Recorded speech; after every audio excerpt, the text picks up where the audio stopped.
It's that time again. New booster time. We got another set of our favorite card game, Card Fight. Vanguard! Just like the arcade fixed zone! It's the Dragontree invasion and... Huh? What?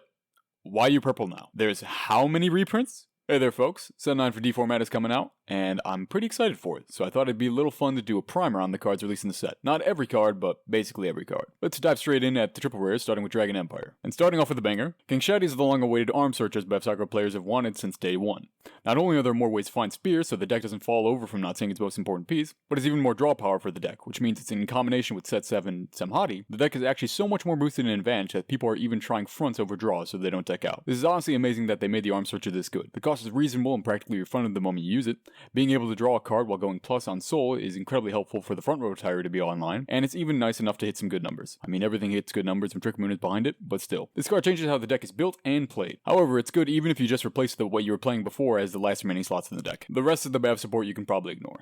Steelbreak Dragon lets you make the awful arms just bad by reducing their cost, and Enigam is grade 3 that Bav can revive, if you needed to do that for some reason. The other triple row slot that's actually dedicated to a Dragon Empire ride line is Nirvana support. This time for sure, we'll get that glorious light blue icon, son of a bitch. Don't worry, the good effect doesn't cost a CB. Stragalio lets you on place discard a card and search an Overdress unit or Trickstar. This is actually extremely nice for Mahar, which is receiving its first piece of support that's making its way into the deck since Festival Collection 2. No longer do you have to CB1 shuffle your deck with Himeno. Having a way to search any current and future Overdress cards is a very helpful addition to the Nirvana. Oh yeah, this card's good in Jiva too, obviously. You can use the other effect too when they eventually use your opponent's counterblast as your own, because that's the only way I can somehow piece this deck together. While we're here, let's cover the rest of the Nirvana support. Halbedos...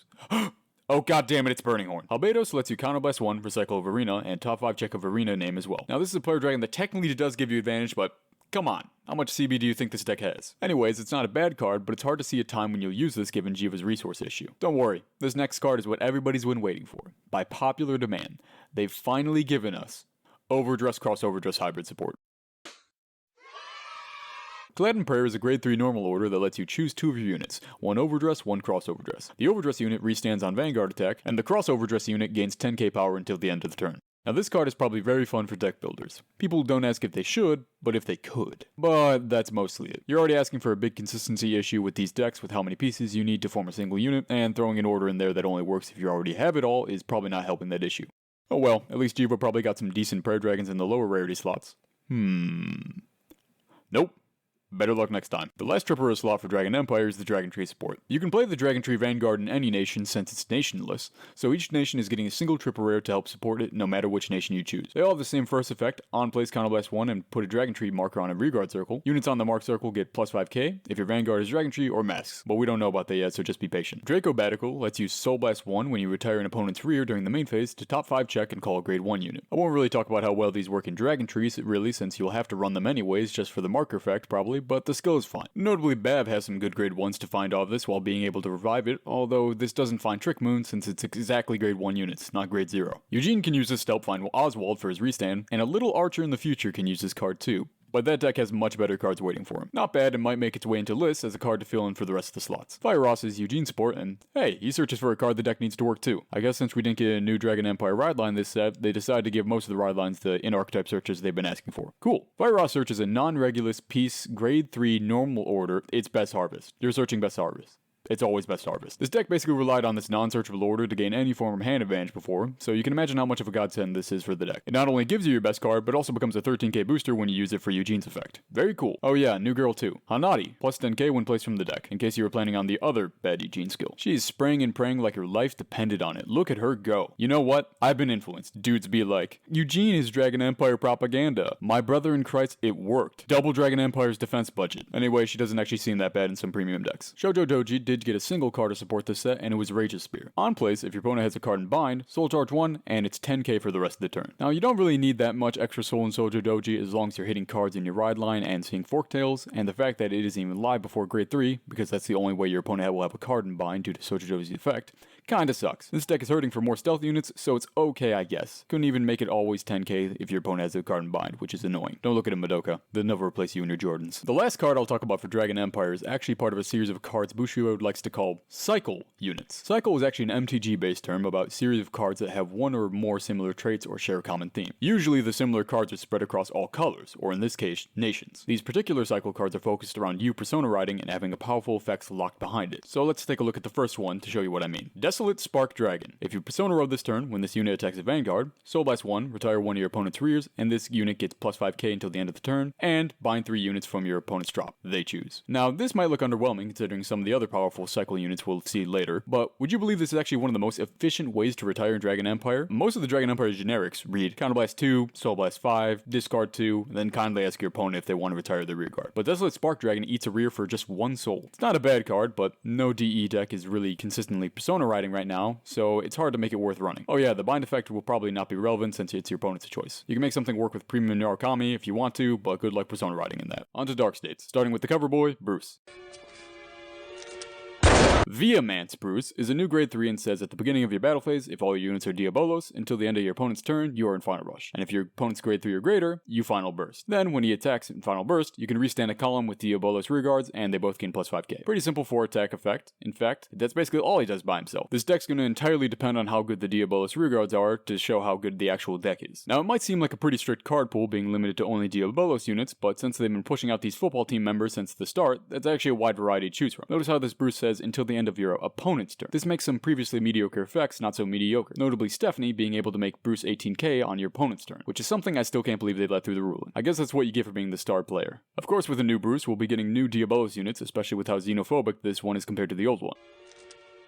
Jamil kicks us off with being a grade 2 and in Final Burst a constant plus 10k power and plus 5k shield. His other effect is if your Vanguard is specifically Vehemance Bruce, Counterblast 1, Soul Charge 1, choose a grade 3 or less Diabolos unit from Soul and call it to open rearguard. Again, simple but effective. And right behind him is Trish, who simply says if you're in Final Rush, plus 5k power, plus 5k shield. 2 units right off the bat with 10k shield, and the ability to increase your Vanguard's base power during your opponent's turn makes this deck surprisingly tanky, something that I did not expect to say about a Sparks Brothers base deck. But that said, I don't know how old Bruce players will feel about this one, because it's definitely lacking in identity, or something that really puts it above other decks besides some better shield numbers. It's a good base, but the next wave of support should hopefully make the deck stand out more, like with what happened with old Bruce. The last Diabolos unit this set is Greg, and he... Wave 1 countercharge. Sucks to be the bird. Moving on to the next new ride line from Dark States, and that's Unica. So we have to make our way through the new ride line now, so let's work our way up. Here's the grade 0. It doesn't do anything different. Still draw 1 going second. Just thought I'd bring it to your attention. You know, I'm looking out for you guys. I'm always there for you. El Majestar ride line is 4 childhood friends with powers based on the chosen constellations. The grade 0 is a Bat constellation, the grade 1 is Magic Sword, the grade 2 is Dino Dragon, and Unica's a unicorn. My source? You'll have to find it on Cray. Anyways, grade 1 Sparta is when rode upon, Soul Charge 2, and if your Soul Charge specifically a crit, you draw 1. Grade 2 Dinah, when she's rode upon, she mandatory calls herself and the grade 1 ride line to Rearguard Circle. On Rearguard Circle, Sparta can become an 18k for a turn by binding a trigger unit from Soul, and Dinah can counterblast 1 to put 2 trigger units from dropping to Soul to gain 5k for the turn. You can probably take a decent guess at what Unica needs to get her effects off from these units. Without further ado, here's Unica. Oh, I'm sorry, I could have sworn that was her for a second. This is Unica. Unica. When she attacks, Soul Blast 3, bind all crit triggers from the cost of Soul Blast, and apply these effects according to the crits in bind zone. 1 or more, retire an opponent's rearguard, 2 or more, plus 1 crit, and 3 or more, plus 1 drive. Also, when a trigger unit is Soul Blasted for her effect, choose a unit and it gets plus 5k for the turn, not once per turn. Pretty simple big Vanguard swing deck, and we'll see what it has for in the future. Kit's Peak Griffin. On place, put 2 trigger units from the drop into Soul, and plus 5k power and plus 5k shield if you have a crit in bind. Well-stated unit with a free effect to fuel your Unica. An obvious staple for the deck, especially right now. Nice to see 10k shields becoming a lot more normal. Iram Capricornus, when it boosts, choose a trigger unit from your hand or drop and throw it into Soul. If from a hand, draw a card. Very simple, pretty effective. Onto our tree friend for this nation. Demon She-Rider? She-Ride-Her? Sherider? Same first effect as the other Dragontree minions, and Soul Blast 2, choose a grade 1 or less from Soul, call it to the same column as this unit. Again, not a bad effect, but Dark Stakes has been getting better and better generics over the past couple of sets, and it's not stopping anytime soon. So, call from Soul effect number 37 probably isn't making its way into any deck list anytime soon, at least as a mandatory staple. And finally, time for the cycle unit, Clean Sweep Dragon. If you Persona Road this turn, Counterblast 1, choose up to 3 rear guards on either side of the field, and put them into Soul. This unit gets plus 5k for each card chosen. Yes, you read that correctly. This is CB1 to remove 3 rear guards on your opponent's side of the field. Yes, this is effectively a board wipe for any deck that can Persona Ride. And yes, this does fuck over Ava, since the worst place Obfuscate can be is inside Ava. Wait, that isn't how I should put it. It seems like from this card alone, they're willing to print almost anything behind the Persona Ride clause. Making Persona Ride even stronger was not something I foresaw towards the game's future design. So we'll have to see how these uncharted waters are once we get to clean sweep level of units for every nation. Stoicheia time. New ride line is Granfia. The grade 1 makes a token, the grade 2 lets you ride for free if you have a token, and Granfia himself turns all your tokens into, this. All your tokens become plant cages, which basically means all your tokens just get funneled into one unit and you have a fat stack behind your Vanguard. The stack is a super plant token and gets plus 5k for each gauge it has. What you do with all these tokens is Granfia restands a rear guard if you trash 3 gauges from it, and each one trash gives it plus 5k. Wait a minute, is that 4 attacks?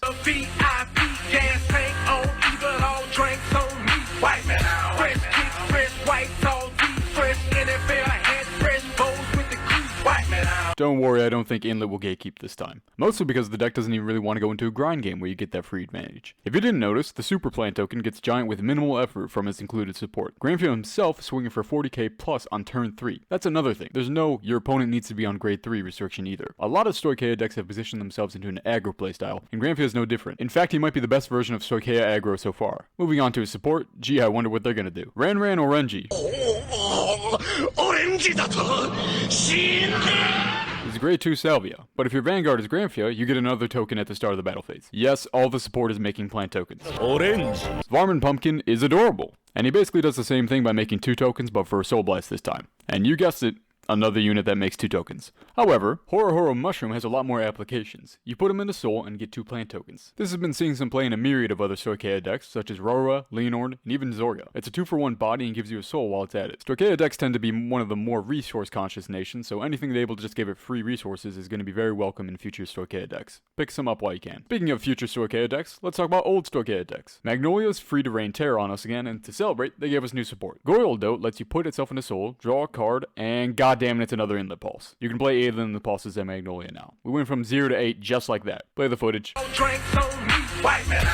Winsapu is very close to being copyright stricken, and all he is a 23k beater when a Magnolia is placed. I'm not even going to talk about the other effect because ain't nobody running that Magnolia ride line. Burger time. We got 2 new cards for Flagburg specifically. Did you know that Maelstrom came out last set? I just thought I'd ask. They saw people running SBC and Diantha, so now we have Arianth. They sort of alchemagic them together, combining their costs and effects. Arianth revives a unit and gives it plus 5k for a CB1 and discard. Flagburg is more about finding specific units than just getting more units on board, so going all in on cards that salvage them back from the drop was the norm. Those units included, of course, you! The plus 5k is also extremely helpful and sometimes necessary so your turns aren't killed by defensive triggers. Moldy Shooter, that's the name they went with, 10k power, 10k shield. Good enough. Get out of my sight, you disgust me. This one will be quick. Same effect as the others, also CB1 and SB1 to grab a normal order from drop. This is not great since you most likely will be paying the cost for the order as well. Get out of here, you sicken me. The cycle card Tideline Dragon, SB1, to give this unit and another unit 10k for the entire turn. This is pretty nice actually. SB1 to just throw 20k total power onto your board is nothing to scoff at. A lot of the time the most annoying thing about Stoicheia decks is actually hitting your numbers, and this just outright gives you enough power to hit over triggers or rip another shield out of hand. This might see some play since it's definitely not a bad card. Leading the nation as always, Bastion starts Keter off for us. Rondalia lets you grade 3 units boost, and her other effect is she lets you grade 3 unit boost. This is nothing new for Bastion, but now you can replace Darkstrain with a cute Night Girl. The extra soul and consistency for boosting is a little nice, but the deck isn't going to be changing into anything new. Delibur lets you top 5 check for Bastion card on hit, again cool consistency boost, but nothing's changing. Dolbrag is not as good as Tempest. However, you can bet he's going to be one of the more expensive cards in the set, and you bet Youthberk players are going to eat it up. Dolbrag actually fills in the almost completely solved Youthberk deck list. You see, there's about 3 flex spots in Youthberk, and people were just playing some combination of Maple, Freed, and even Reedy. The most common complaint for Youthberk players, besides their bank account dropping a 0 at the end, is that their numbers are not actually that great. Schneisel is their best decker, believe it or not, and he wants you to swing first before your Vanguard swing, which makes him a little awkward. Dolbrag is the first actual good beater for the deck. He gives the plus 5k to the Vanguard before he swings, and you Soul Blast one of your 8 Revolt forms in Soul to gain plus 10k when attacking. With this, I believe right now there's an optimal set in stone deck list for Youthberk that nobody can reasonably put against you for playing. Durdroy and Sflit are probably not making their way into a deck list, I'll be honest. Maybe you can try them if you'd like to live crazy, like putting butter on toast. Solda Sakab, same deal with his first effect, and for another CB, if a unit is placed in front of this unit, draw a card. Extremely generic, CB1 equals drawing a card. Where have I seen this before? Gloria Storm Dragon. CB1, put all your opponent's rear guards in the same column as this unit on the bottom of the deck. These Keter units are just getting more and more simple. Just 1 degree less intense than Cleave Sweep, but pretty good nonetheless. Maybe if bottom decking is incredibly good for some formats, this will come into some lists. The long-awaited Mecha Ride line has finally hit Overdress. Everybody's excited for it, so let's see what we got. Avantgarda. If your pilot is Sora period, put a strategy order into your soul, draw a card, plus 5k until end of turn, and hey, this is just Overlord again. He restands if your attack hits, like over Overlord, or if you just Persona Road, with -1 drive. We only have 3 of the aforementioned strategy orders. They all activate when you put them from the order zone into the soul. The grade 1 retires the unit and plus 5k to Vanguard. The grade 2 give plus 10k to Vanguard, but prevents intercepts and blitz orders. And grade 3 boosts your entire front row by 5k every time your Vanguard attacks. The ride line grade 1 searches the grade 1 order. The ride line grade 2 searches the grade 2 order. Or you can just choose to not search anything and call them both out when they're ridden over. Oh yeah, your grade 0 needs to be Sora period or the deck does not function. He's supposed to be the guy that pilots all this shit, so don't die instantly from prison stealing him. Vogel is very generic, but might as well be direct support to Avantgarda since he's the one that searches the grade 3 order that the Rhine Light couldn't get to. Also, he's another mech. Counterblast 1, Soul Blast 1, search a grade 3 set order. I'm afraid to tell you that this very much won't be the last piece of incredibly generic support for rank 8 in this set. Ruri turning is cute, so play her. Don't read that effect, just put her in your deck. Relatively simple Overlord with a gimmick, but with rank 8 deck thinning and staples, this deck is by no means hurting for playability. I'm sure the monthly Bushiroad promos to make this deck tier 1 is just a Tuesday stream away. Speaking of promos and push support and rank 8 staples, Welstra's a real deck now. Welstra only received 2 cards, but oh boy did I not imagine how much 2 cards could completely turn a deck upside down. Let's start with the more direct support. Lubetzel is a grade 2 product that when put into the order zone draws a card and soul charges 1. When it's operated by the effect of one of your units, if it's the main phase, you can top 5 check for a unit and call. If it's the battle phase, you draw a card. Let me run that shit back. This card says draw 1, soul charge 1, top 5 check for a unit, or just draw another card. You really can just fix any deck if you print all that stuff on a card.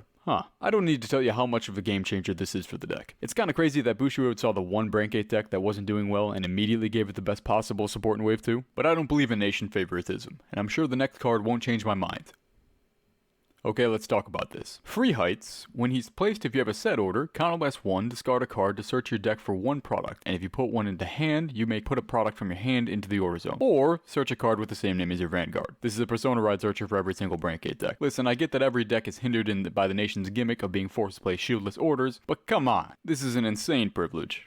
I would definitely be trying to pick up copies of this card if you have any interest in the future of rank 8 decks. Anyways, the other effect is actually locked to the Welstra. On attack, Soul Blast 2, operate a product in your order zone. Battle phase product operating was exactly what Welstra needed more of, and with this it can actually have some pretty scary multi-attack turns with the opponent's Vanguard on -5k or more power. Be on the lookout for Welstra boys in the coming months. Did someone say Persona Ride? Well, that last card was definitely Gravidia support, but here's some direct support for her now. Claxton is triple drive insurance. Basically, counterblast 1, discard a card when she boosts your Vanguard, and if you did not hit a trigger in your drive check, you may drive check one more time. They tried very hard to not give Gravidia triple drive, so they gave it triple drive if you're bad at the game, aka if you whiffed on your drive when you put 5 meteors into drop. This technically makes Gravidia a little less high rolly, but it doesn't feel like it. This is the first half of decent support that Gravidia's gotten since set 4, I believe, so expect to see it and pray they just whiff one more drive check. Heroes are here to save their own deck. Bold Saros is a hero name, so it's already going to see play in the deck. You don't understand how much this deck was hurting for playables. When he's discarded for the cost of a base, counterblast 1, calls him, and it chooses a B hero from your drop and scout it. And he's a 20k beater on top of this. If you played heroes, you know it's incredibly annoying how little you have to make a board, and even harder to make a good one. Saros helps this gap in the game plan a lot, and it's hero name to boot, so it's gonna be played. Finally. The deck is complete. One more Dragontree unit. Don't worry, we're almost at the big guy. Royd Akuzarius. Hold up, maybe they fixed this guy's name in English. How did it get worse? This shit ain't English. Lloyd Akizerlielth makes a Dragontree marker, and when a set order is put into your order zone from hand, counterblast 1, top 5 check a unit, and call to the same column as this guy. Wow, the rank 8 one's generic effect is good. That's crazy. Didn't see that coming. Not at all. Anyway, this is the one that's seeing the most play out of the bunch in the JP side, and you guessed it, it's decent in Ava, since she really just wants any kind of booster for Obscudade. Enlightened Age Dragon is the worst piece of generic support for rank 8 this set, which means it's only good. If you Persona Road this turn, Soul Blast 1, discard a card, choose 2 different name set orders from your drop, and add them to hand. Now, I don't think there's any deck to really abuse this right now, but just being able to grab 2 cards from your drop in exchange for 1 is pretty nice. Take notes, Storkea Dragontree. Alright, it's time. Beginning of the end and all that junk, yada yada. But first, new grade 0 starter, because how else are you going to ride into a grade 10? Do you have a grade 5 through 9 you'd like to show the class? Griffo said, you can have a total of 5 cards in the ride deck that are exactly this card, 3 calamities, and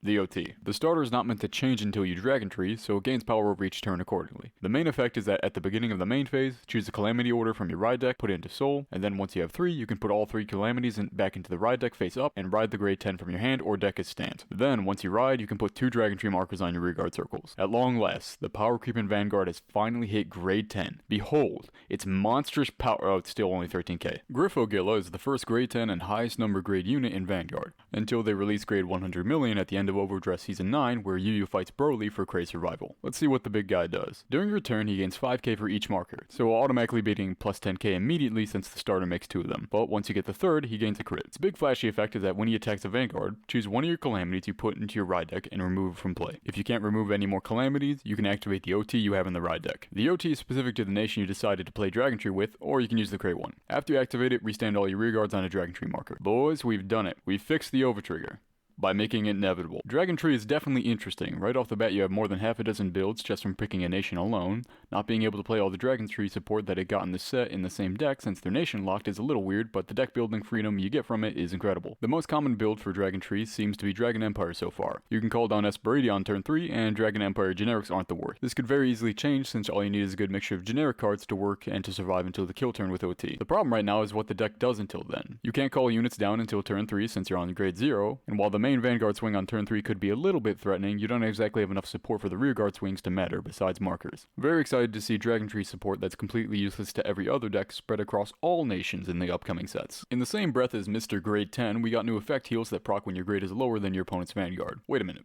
Plus 10k? I think they forgot to put a 5 in there, like the last ones, right? Wrong. These heal triggers are still 10k base, but they only go up to 20k instead of 25k. These heals proc technically against every deck, but fall off as soon as you both hit grade 3. So I guess I can see why they didn't want to make them too good. Now the exception is that when these heals are better than the base are when you're playing against Dragontree, grade 4 decks, or Stride decks. Still, the difference between 20k and 25k is annoying enough to not warrant playing them unless you're expecting to play only Chronojet, which isn't too far-fetched, I guess. Tying up this neat little package with some cards at the low rarity slot that it might actually see some play, or at least catch my interest. Tata Rill might be playable in Pope, so grab her if you were planning on playing it. Divine Sisters is less of a new archetype and more of just some units that combo with each other. Sadly, the quality of their effects don't match their art. Casatella on plays Soul Blast 2, call Spumone to the same column. Spumone lets you draw a card and put one on the bottom of the deck to gain 2k, and I'm Ready gives both of them 5k. Not much of a payoff there, but it's cute nonetheless. Revelinge / Dragon on plays Soul Blast 1, choose a grade 2 or greater card from drop and put it on top of the deck. Well, this is premium bait. Stack your heal triggers and it's grade 3 Strive Fodder. Don't mind if I do. Resentment's Dragon, is that more generic countercharge for a nation that's not Dragon Empire?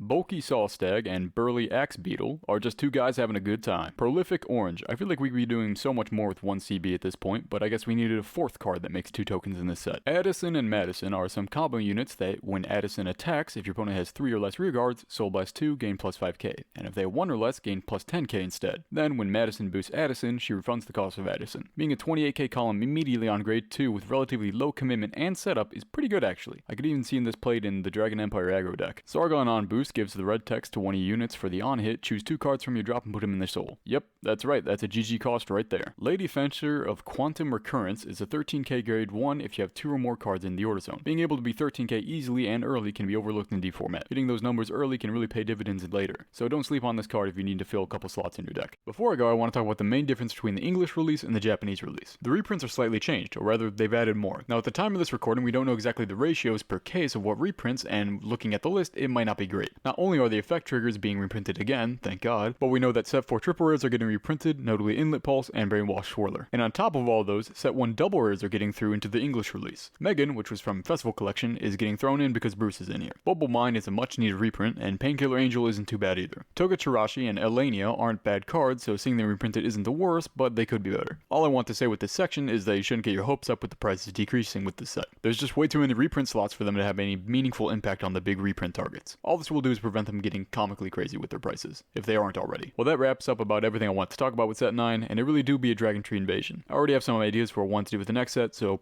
maybe another video will come along. Thanks for sticking through this video, and I learned a lot from it. See you.